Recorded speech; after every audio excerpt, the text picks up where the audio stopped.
जय हिंद साथियों। आज हम बात करने वाले हैं, एक फॉर्म आया है जो फॉर्म का नाम है AEDO।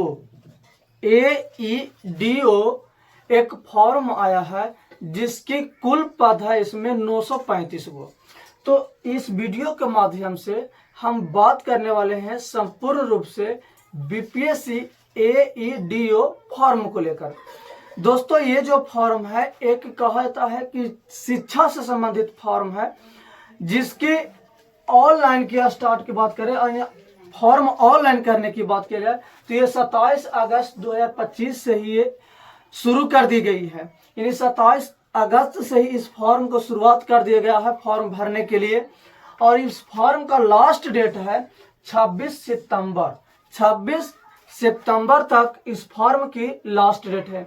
ये शिक्षा विभाग से संबंधित है और ये BPSC के थ्रू जो BPSC क्वालिफाई करेंगे यानी परीक्षा देंगे, उन्हीं चीजों पर इनकी इस फॉर्म के द्वारा मेरिट बनेगा और उन्हें सिलेक्शन होगा। इस फॉर्म के तहत टोटल 935 गो पद है। 935 पद है जो अभी तक जो भी भाइयों एवं छात्र एवं छात्राएं अभी तक इस फॉर्म को फिलिप नहीं किए हैं तो वो कृपया करके जाकर नजदीकी साइबर कैफ में इस फॉर्म को फिलिप कर सकते हैं। अगर आपको खुद से आना आता है भरने के लिए तो वो अपना फॉर्म को भर सकते हैं। तो ये फॉर्म को 27 अगस्त से ही शुरू कर दिया गया है, लेकिन इसका जो लास्ट डेट है 26 सितंबर से है। तो इस फॉर्म को आप फिलिप कर सकते हैं। कोई भी स्टूडेंट हो, किसी भी कैटेगरी से आते हो, तो इस फॉर्म को लिए आपको 100 रुपया देना होगा। इस फॉर्म भरने के लिए आपको कितना रुपया देना होगा? मात्र 100 रुपये देना होगा। इस फॉर्म फिलिप वही लड़का कर सकते हैं जो मिनिमम उसका एज 21 वर्ष होगा। 21 वर्ष से कम रहने वाले छात्रों को इस फॉर्म भरने नहीं दिया जाएगा।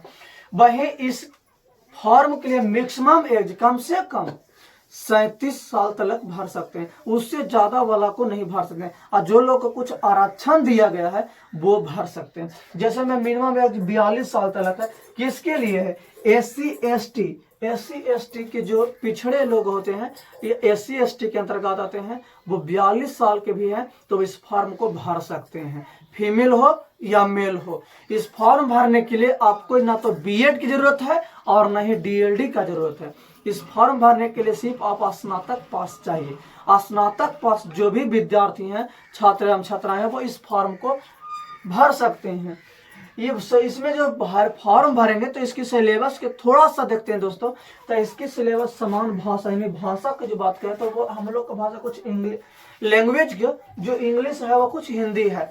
तो इंग्लिश में आपको 30 अंक रहेगा। 30 अंक में कम से कम आपको 30% नंबर लाना होगा। यानी 30 का 30% निकालते हैं दोस्तों, 9 नंबर होगा। यानी 9 नंबर आप लाइएगा इंग्लिश में, तभी जाकर आपका कॉपी आगे के लिए चेक होगा, अन्यथा चेक नहीं होगा। हिंदी में भी 70 नंबर के होगा परीक्षा। यानी टोटल दोनों का जोड़ देते हैं दोस्तों तो 100 अंक का हो जाता है। अगर जो आप हिंदी में भी 30% से कम नंबर मार्क्स लाते हैं तो भी आपकी कॉपी आगे की चेक नहीं होगी। ये सिर्फ दोनों 30%, दोनों में 33% लाना है। सिर्फ आपकी ये क्वालिफाइंग पेपर होगा। लेकिन जो समान अध्ययन होगा, समान अध्ययन की बात करें तो ये समान अध्ययन होगा 100 अंक की। ये भी 2 घंटा की होगा और ये भी 2 घंटा को होगा। लेकिन समान अध्ययन से 100 अंक की परीक्षा होगा, ये वस्तुनिष्ठ प्रश्न रहेंगे, ये ऑब्जेक्टिव के प्रश्न रहेंगे। वही समान योग्यता यानी जिसको हम कह सकते हैं कि रीजनिंग और मैथ, ये भी 100 अंक की परीक्षा होगी और इसके भी समय महज 2 घंटा ही रहेगा। लेकिन आपकी जो मेरिट बनने वाला है यही दोनों पर बनेगा। समान अध्ययन और समान योग्यता पर ही आपकी इस वैकेंसी में मेरिट बनने वाला है। तो दोस्तों, हम देख चुके हैं कि इसमें कितना पद है, कितना आयु वाला लोग भर सकते हैं, कब से फॉर्म भरा जा रहा था, इसका लास्ट डेट कितना है। तो जल्द से जल्द जो अभी तक नहीं जो भी भरे हैं, इस फॉर्म को जाकर नजदीकी साइबर कैफ में आप एक बार फिलिप कीजिए, क्योंकि ये बिहार सरकार के द्वारा दिया गया फॉर्म है।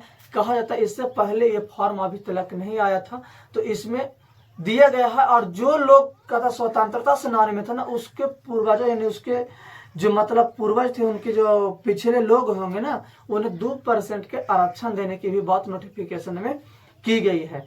फिर मिलते हैं अगले वीडियो में दोस्तों। जय हिंद।